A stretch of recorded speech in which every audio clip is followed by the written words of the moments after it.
But I love how you talk about in your work that we tend to think that other people have it better than us and their happy chemicals are going all the time and ours aren't. So what's wrong with us?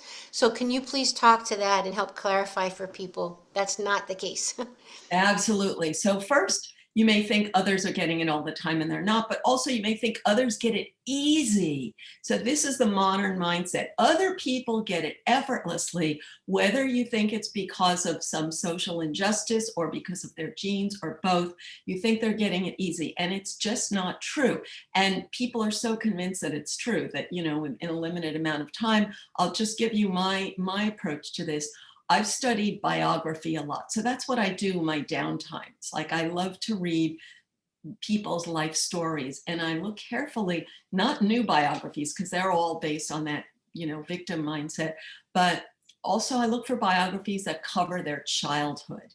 And it's mind-blowing to see how people are just repeating themselves. And like when they're a successful adult, but they're basically exploring something that intrigued them when they were young. So we're all building on the neural pathways we have, but we can all build new pathways. Now, most people that you would think of as like they were big success, but when you know the real story of their life, they were miserable most of the time, or they were ignored, they were attacked, and they only got recognition later on, usually after they died, usually by some promoter. And then the promoter some of these promoters are accurate and some are not. So it doesn't pay to have like romantic ideals about others. And also I want to add to a couple of things you said about the chemicals. When you said you get oxytocin from trust, that you feel like you could be yourself. Nobody can be themselves every minute, because every one of us is wired by our own unique experience. So this new criteria, like other people should understand you.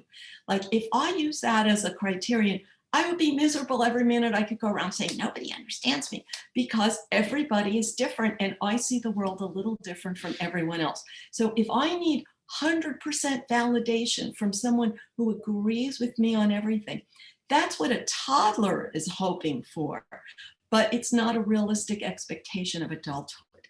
And so a realistic solution is to spend some time with a person where I can express this side of myself, and some time with a person where I could express that side of myself, instead of expecting any one person or group to agree with you on everything. And that's the positive side of social media, because like, for example, like I can talk with you about this subject that I love, whereas my family doesn't want to hear about it. No, they're not interested at all.